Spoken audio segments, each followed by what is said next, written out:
ডিভোর্সের আগে শ্বশুরবাড়ির জেলখানা মনে হতো। ডিভোর্সের পরে এখন নিজের বাড়ি নরকের মতো লাগছে। নাম প্রকাশে অনিচ্ছুক এক ডিভোর্সি নারীর বাস্তব জীবনের করুণ কাহিনী। পরিস্থিতি যেমনই হোক, ডিভোর্স কখনো সুখ দেয় না। কমপক্ষে কোনো মেয়ে সুখী হতে পারে না। জানি না আমি কেন লিখছি। হয়তো এজন্য, কারণ আমি চাই আর কেউ আমার মতো ভুল না করুক। হয়তো এজন্য, কারণ আমি চাই ঠুনকো কারণে সংসারগুলো ভেঙে না পড়ুক। আমি 19 বছর বয়সী একজন নারী। আমাদের বিয়ে হয়েছিল আমার পছন্দে। সংসারও টিকেছিল 2.5 বছর। আমাদের একটা ছেলেও আছে, ওর বয়স 1 বছর।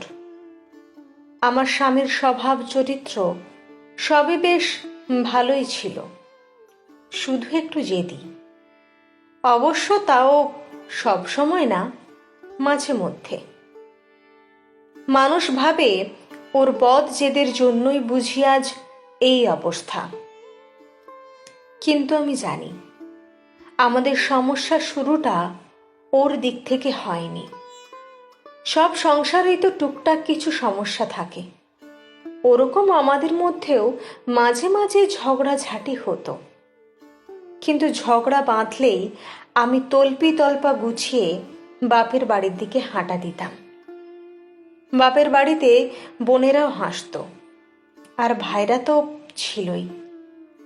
ওদের কাছে কেঁদে কেটে সব বলতাম। তখন সবাই ওকে ফোন করে বেশি কথা শোনাতো। আমার ছোট বোন তো রীতিমতো অপমান করত।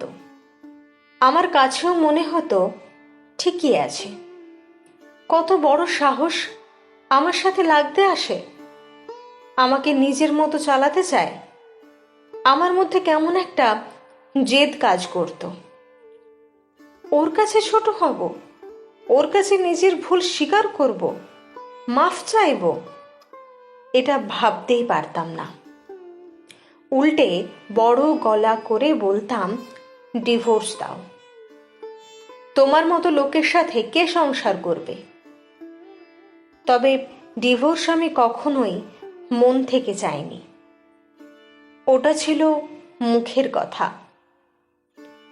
ওর সামনে ছোট হবার চাইতে ডিভোর্স চাওয়াই আমার কাছে সঠিক মনে হতো।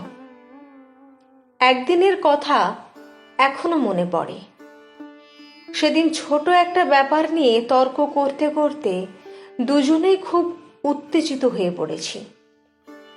রাগে আমার শরীর কাঁপছে, যা মুখে আসছে তাই বলছি। তুই তোকারি গালিগালাজ অপমান কিচ্ছু বাদ দেইনি।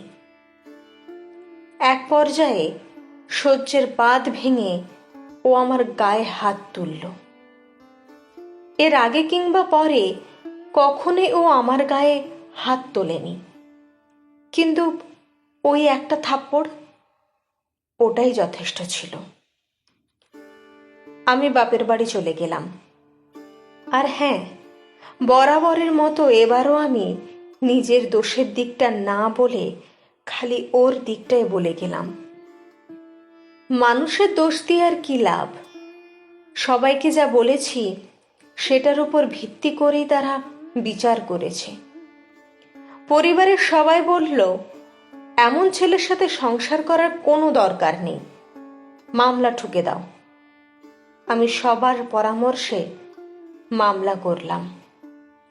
ওর নামে নারী নির্যাতনের কেস করা হলো। খুব দ্রুতই ওকে পুলিশ ধরে নিয়ে গেল। ওর পরিবার থেকে মুরব্বীরা এসে বারবার অনুরোধ করলো আমি যেন এই কেসটা তুলে নিই। ভেতরে ভেতরে আমিও চিন্তা করতাম, আচ্ছা, আমার স্বামী কি আসলে আসামি? ও কি কোনোদিন নিজের থেকে আমার গায়ে হাত তুলেছে? আমি যদি ওকে এত খারাপ কথা না শোনাতাম, তাহলে কি ও আমার গায়ে সেদিন হাত তুলতো? আমার বাবা মা আমাকে বুঝিয়েছিল আমি যদি এত কিছুর পর ফিরে যাই তাহলে ও ভাববে আমি বুঝি অসহায়, আমাকে আরো পেয়ে বসবে, আমার ওপর ইচ্ছা মতো ছড়ি ঘোরাবে। একবার গায়ে হাত তুলেছে মানে বারবার একই কাজ করবে। কাজেই নিজে থেকে ফিরে যাবার তো প্রশ্নই আসে না। কিন্তু আমার মনের ভেতর কে যেন চিৎকার করে বলতো, ও তো এমন লোক না। তবে ও যেদিন আমার গায়ে হাত তুলেছিল সেদিনই হাত জোড় করে আমার কাছে মাফ চেয়েছিল। এসব ভেবে ভেবে আমি মামলা তুলে নিলাম, তবে ওর কাছে ফেরত গেলাম না। কিছুদিন পর দুই পরিবার থেকে বিচার সালিশ হলো। সবার কাছেও দোষী প্রমাণিত হলো। সবাই ওকে নানা কথা বোঝালো, উপদেশ দিল। তারপর আবার সংসার শুরু করলাম। এর পরের কয়েক মাস ভালোই চলছিল, কিন্তু হুট করে আবার কি একটা নিয়ে আমাদের ঝগড়া বেঁধে গেল। ব্যাস, কাপড় চোপড় গুছিয়ে আবার আমি বাপের বাড়ি গিয়ে উঠলাম। এর মধ্যে শুনলাম ও নাকি খুব অসুস্থ।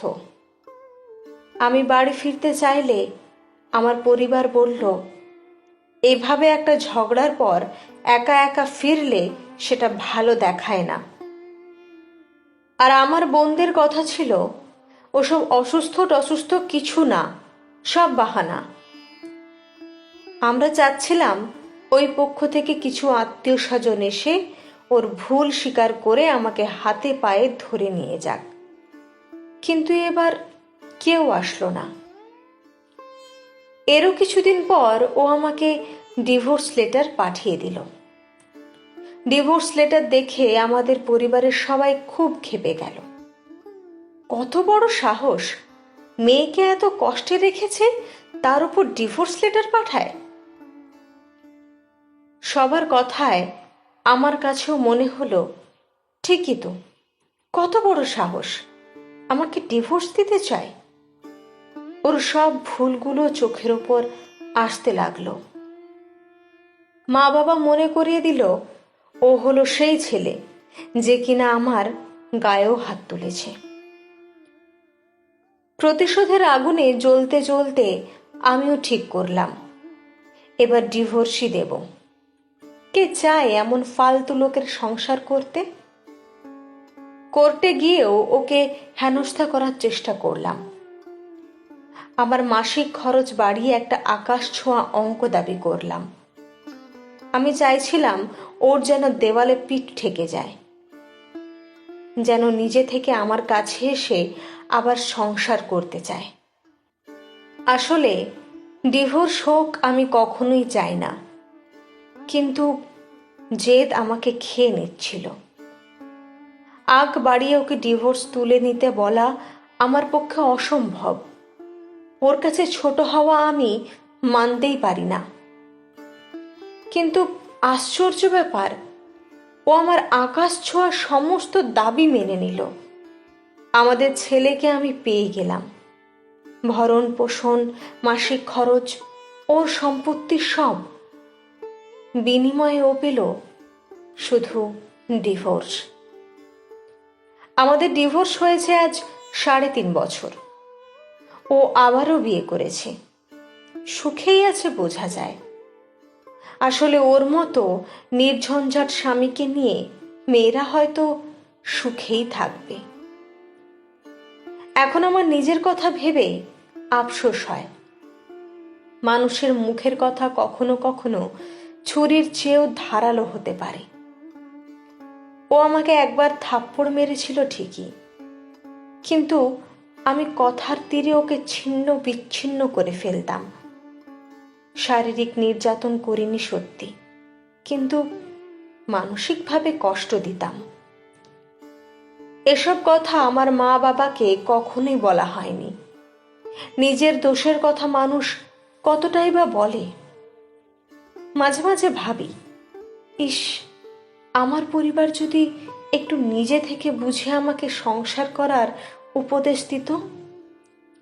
যখন আমি ওর কাছে ফিরে যেতে চাইতাম, তখন ওর খারাপটা না বলে যদি একটু ভালো দিকগুলোর কথা মনে করাতো, আমি যদি নিজের জেদ নিয়ে পড়ে না থেকে একটু ওর কাছে নত হতাম, তাহলে হয়তো আজ আমাকে এই দিন দেখতে হতো না। ডিভোর্সের আগে শ্বশুরবাড়ি জেলখানা মনে হতো, ডিভোর্সের পরে এখন নিজের বাড়ি জেলখানার মতো লাগছে। আজ আমার ভাই বোন, বন্ধু বান্ধব সবার নিজেদের সংসার আছে। যারা ডিভোর্সে উৎসাহ দিয়েছে সবার সংসার নিয়ে ব্যস্ত, কিন্তু ছোট্ট ভুলে সব শেষ হয়ে গেছে। ধুকে ধুকে মরছি। তাই প্রার্থনা করি আর কারোর সাথে যেন এমন না হয়। বোনেদের প্রতি এতটুকু অনুরোধ করব, স্ত্রী কখনো স্বামীর কাছে বড় না। স্বামীর কাছে সবসময় নিজেকে ছোট ও বিনয়ী হিসেবে উপস্থাপন করলে আপনি শুধু স্বামী নয়, পরিবার, সমাজ সবার কাছে আপনি শ্রেষ্ঠ বধূ। স্বামীর ভালোবাসায় আপনার জীবনটাও ধন্য হবে।